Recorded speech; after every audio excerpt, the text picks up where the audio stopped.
আজকে এক ভয়ঙ্কর পরিকল্পনার কথা আপনাদের জানাবো না। আমি কোনো গোপন সূত্রে কোনো পরিকল্পনা খবর পাই না। এই পরিকল্পনা যারা করছে তারা তাদের মাউথপিস দেয়া এই পরিকল্পনার কথা প্রকাশ্যেই বলছে।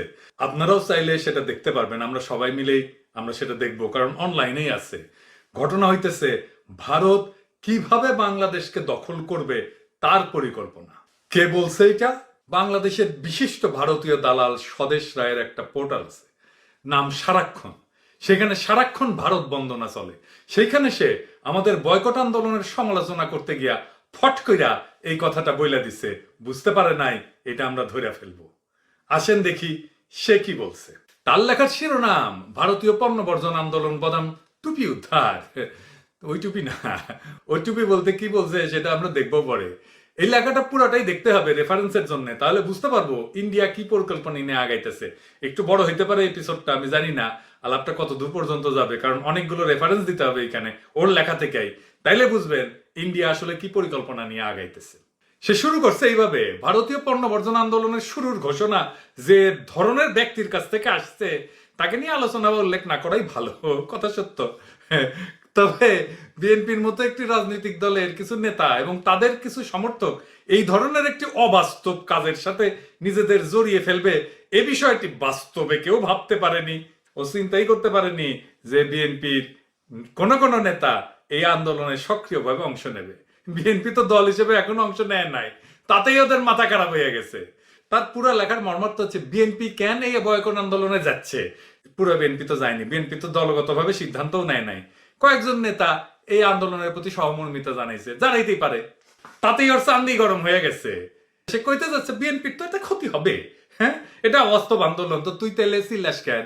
অবাস্তব আন্দোলন হলে তো তোর চিল্লানির কোনো দরকার নাই। ওই বিএনপির বিরাট সুবর্ণের দেশ আছে, তো আসেন এই সুবর্ণদের কিছু লেখা দেখি আমরা। হ্যাঁ, টাইটেল দেখবো। আওয়ামী লীগের ওয়েবসাইটে তার লেখা। হ্যাঁ, রায়ের আগেই খালেদাকে দুর্নীতি পরায়ণ ও কুখ্যাত হিসেবে চিহ্নিত করলো বিএনপি স্বদেশ রায়। আবার লিখেছে দেখেন, বিএনপি থেকে ঢালাও পদত্যাগ এখন সময়ের বিষয় মাত্র। আওয়ামী লীগের পোর্টালেও লেখা ছাপা হয়। আবার দেখেন লিখেছে, আন্তর্জাতিক ক্ষেত্রে বন্ধুহীন বিএনপি স্বদেশ রায়। এহেন বিএনপির শুভাকাঙ্ক্ষী কি বলে দেখেন, কেমনে বিএনপির পাম দিচ্ছে এখন দেখেন।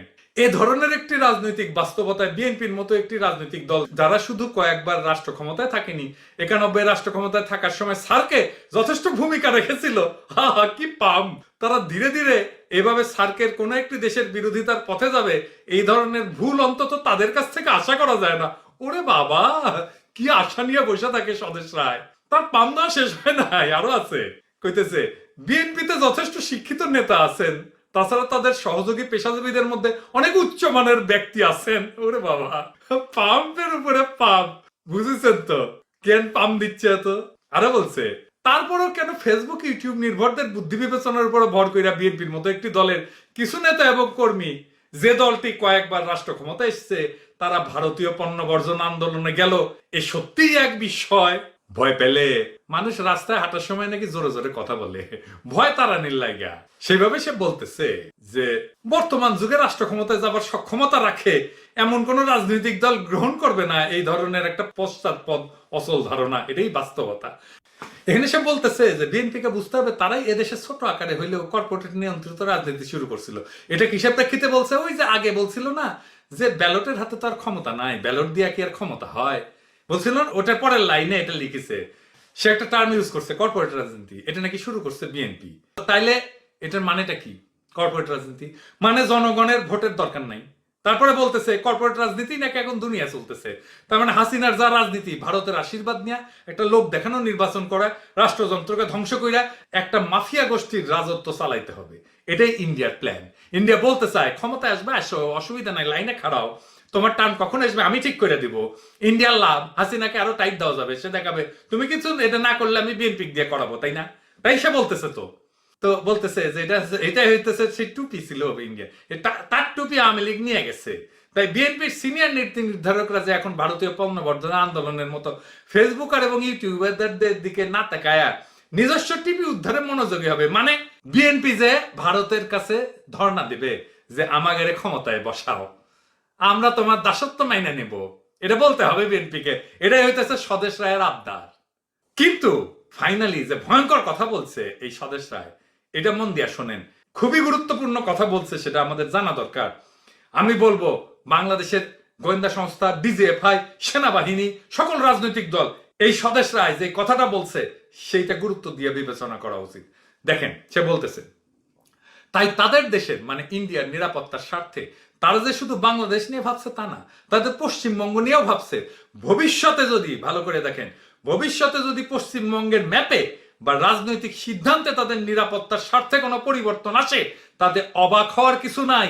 মানে পশ্চিমবঙ্গের ম্যাপে পরিবর্তন আসবে সে বলতেছে। আবার শোনেন, ভবিষ্যতে যদি পশ্চিমবঙ্গের ম্যাপে বা রাজনৈতিক সিদ্ধান্তে তাদের নিরাপত্তার স্বার্থে কোনো পরিবর্তন আসে, তাতে অবাক হওয়ার কিছু নাই। এটার অর্থ কি? ভারতের নিরাপত্তার জন্য পশ্চিমবঙ্গের সাথে আরো কিছু বাংলাদেশের অঞ্চল জুড়ে নিবে ইন্ডিয়া, তাই তো? অনেকে কইতে পারেন সে তো বলছে পশ্চিমবঙ্গের ম্যাপে পরিবর্তন হবে, সে তো বলে নাই বাংলাদেশের ভূখণ্ড নিবে, তা তো বলে নাই। আবার দেখেন, ভারতের নিরাপত্তার স্বার্থে বলছে তো, তাই না? পশ্চিমবঙ্গের ম্যাপে পরিবর্তন আসতে পারে কোন কোন দিক দিয়া? পশ্চিমবঙ্গের সাথে লাগানো ভূখণ্ড কি কি? ঝাড়খণ্ড, বিহার, সিকিম, ওড়িশা আর বাংলাদেশ, তাই তো? তাহলে নিরাপত্তার স্বার্থে সে কোন দিকে ম্যাপের পরিবর্তন করবে? বাংলাদেশের দিকে তো। বুঝছেন এবার এই পরিকল্পনা? ফট করে কয়ে দিল। এই স্বদেশ রায়কে 21 পদক দিছে হাসিনা। বাংলাদেশ রাষ্ট্রের বিরুদ্ধে যুদ্ধ করছিল। এই যে দেখেন, আমার বানানো কথা না। 75-এ বঙ্গবন্ধু হত্যাকাণ্ডের পরে দুঃসহ ক্রান্তিকালে প্রতিরোধ প্রতিবাদে সংগ্রামে দ্রোহের বন্ধুর পথে হেঁটেছিলেন 1961 সালের 5ই জুন খুলনায় জন্ম নেওয়া স্বদেশ রায়।